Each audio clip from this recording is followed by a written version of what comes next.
welcome. My name is David. On behalf of my fellow hosts, Kate Gould and Darshini Aiton, and our incredible partner, Genius Network, I'd like to welcome you all to the inaugural Pacific Rim Community Forum on Research Co-Design. So I'm coming to you from Naarm, also known as Melbourne. And I'd like to acknowledge the traditional owners and custodians of the land that we're beaming out to you from today, the peoples of the Kulin Nation. And I also pay my respects to their elders, past, present, and emerging. So in our virtual forum theatre today, we are joined by people from all over Australia, as well as around the world. I think we've got some people who registered from Japan and the UK and the US. I'm not sure what time it is for some of our international guests, but if you've waited up, thank you very much. And if you feel like sharing with us where you're joining us from today, please just throw it into the chat. Maybe with something about where you are. What's the time? What's the weather like? Are you in some version of lockdown like many of our good friends around Australia right now? In any case, I hope you're all doing okay.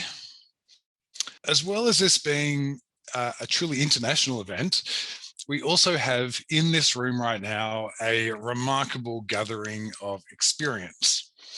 And that's across a range of experiences.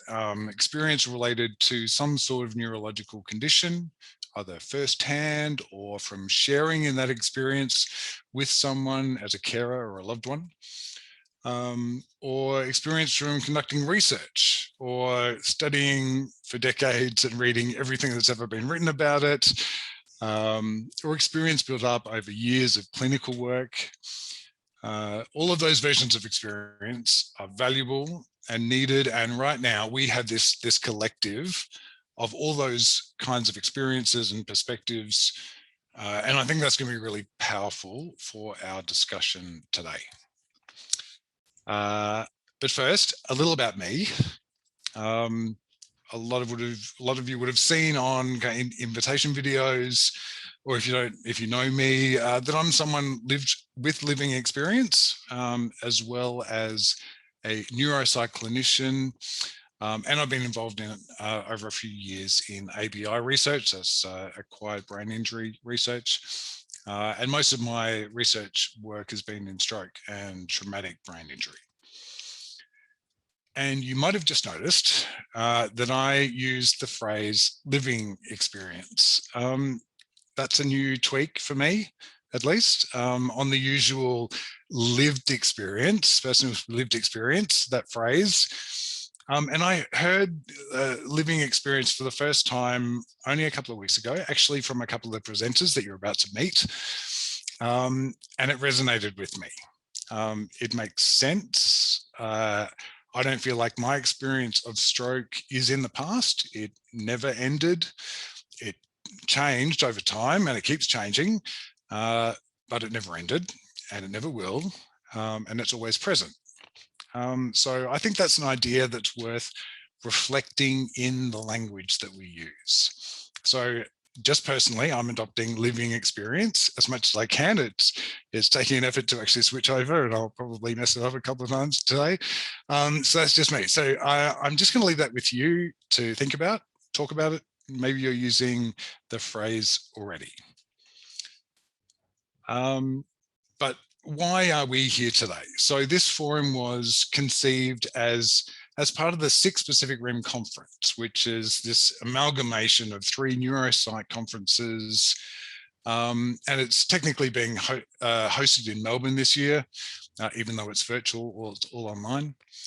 And with the organising committee, we wanted to include an event that was related to everyone. So the people with lived experience, see, I did it again, living experience, as well as the neuropsychs, the allied health clinicians and the researchers.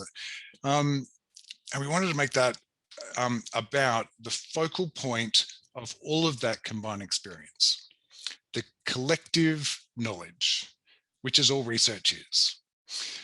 And we decided to put this event right at the front of the conference because it's important, and it's basically the reason that we spend all conference presenting our research and presenting our work. So Kate Gould and I ended up talking about what this event should be, and we were talking about our shared curiosity about co-design. I am no expert on co-design, and I think Kate feels the same way, but we both have questions about how it works, how it's meant to work, how it's actually working, what's happening in the space already. And I think that's probably a curiosity that's shared by most people in this room. I imagine that for a lot of you, that's basically why you're here. So we have this shared curiosity about how it works, maybe how to get involved if you're not already, or how to do it better if you are. And I hope that you all come away from today with some of that curiosity satisfied, and that you learn about what's happening in the space. But I also hope that we light a fire for you to keep this kind of conversation going about research co-design. So to do that today, Kate and I pulled together this awesome panel of experts for you. And when I say experts, I mean living experts and research experts, to tell us how this co-design thing is working and just have a bit of a conversation about it. But before I go any further, I'm going to throw to Kate, Kate Gould, who's got a couple of questions about who you are and why you're here. Hi everyone, and welcome to this co-design forum. It's really exciting to finally be here, even if we couldn't be in person, but what an amazing opportunity to now bring together people from all over the world. It's just really astounding, so really grateful. So as David was saying, we're really excited to have some conversations about co-design, hear from the experts, but also hear from you. We tried to make this as interactive as possible. And what I would love to get out of today is to learn about what's happening, to hear from the experts, but also to have some interesting conversations, dare I say, even get into some murky territory, get into some of the controversy, because there are a lot of really strong and valid opinions, but different opinions in this space. And we expect that different issues will arise, and I'd love to hear everyone's voices on that. And hence the name of our session today is Fresh Voices in Brain Impairment. And everyone here has that opportunity to bring a fresh voice to this topic. I guess one of the things I'm really interested in to understand is a bit of a makeup of who's in the room. So we couldn't do that sort of physically, but I've got a bit of a poll just to check in with which cohorts you're representing today, if you feel comfortable sharing. If not, that's fine. I'm just popping a poll up on your screen, and I'll give everyone a moment to identify. More than one role is more than welcome. And that will give us a bit of a sense of who has joined us today. 90% of everyone's responded. Thank you so much. We have a fair number of rock stars here. I'm impressed. That's awesome. Thank you. And we are talking about some serious research and serious topics. That doesn't mean we need to be serious as we talk about it. A sense of humor is, sometimes the best medicine. We have really good representation of people themselves who are living with living expertise of different brain impairments, and family members too. We have clinicians, we have a lot of researchers, educators, we've got some funders as well, so thank you for coming, and people in advocacy roles as well. And some other, which we didn't capture. If you want to add in the comment in the chat box what that other is to give us a sense, that would be fantastic. So that's really helpful. Thank you for that. And I guess being mindful of the broad audience we have today, we've tried to cater it so that there's something that everyone can come away with from today. But the other question is getting a sense, like, we don't want to assume what you already know or don't know. So this next poll, and that will be the last before we jump into the session, is just about, how much do you already know about co-design? Is it something that you know a lot about, a fair bit about, a little bit, don't know anything about? And have you been part of a co-design team or project before? Yes, no, or maybe you're not sure.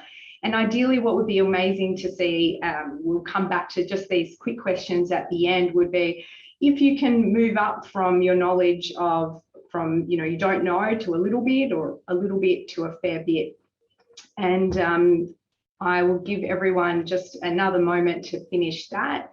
And then I'll share the results as well, if it lets me, so that you can get a sense of who's here as well. We're actually half of the group here only know a little bit about co-design. So I'm really confident that you'll get some new information from today, but we also have almost 40% that already know a fair bit, which is great. And interestingly, more than half have already been part of a research co-design team or project before. So that's amazing. A bit interesting that we've got people who are doing it, but maybe don't know a lot about it. So maybe you're early in the stage of these projects, and hopefully this is an opportunity to learn some more about co-desigon and what the opportunities are. Okay, thanks, Kate. So just really quickly, this is what today's going to look like. We're going to start off with a true co-design expert in Darshini Aiton, who's first going to get us all up to speed on what is co-design. And then we're going to hear from a couple of teams who've been working in co-design partnerships to tell us about their work in very different areas of research. And then we're going to have a break. Because it's important, a proper 15-minute get up, stretch your legs, walk away from the screen, get a cuppa, that kind of break, pat the dog. Oh, actually, by the way, if you do have pets in the room, I'm going to have to insist that you share that kind of cuteness and show us. And then when we come back from the break, we're going to hear from a couple more teams doing some amazing work.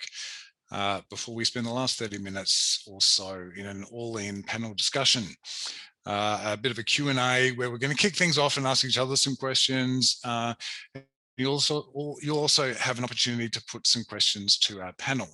Having said that, there will be some questions after each presentation. There'll be just a couple of minutes after each presentation for you to ask some questions if you'd like to. If we run out of time, at that point, we can ask the questions at the end of the session. Please keep yourself muted unless you're asking a question, and please feel free to keep your video on, but if you'd like to turn it off, that's okay as well.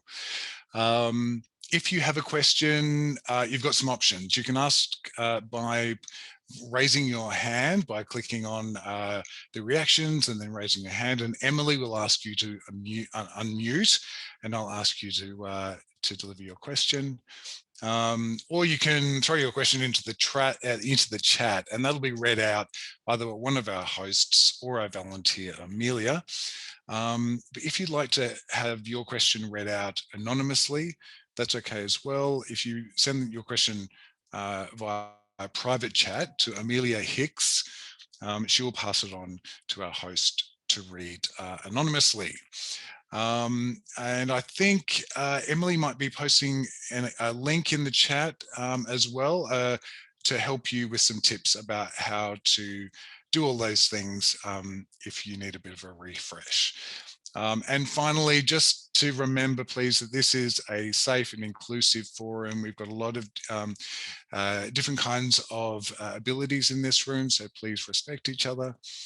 And remember that we are all experts in this room. Every voice is equally important and of value. So right now, I would like to introduce Darshini Aiton to kick things off for us with the fundamental question of what is co-design? Great, thank you. I'm just going to share my screen. Is that coming through okay? Yep, awesome.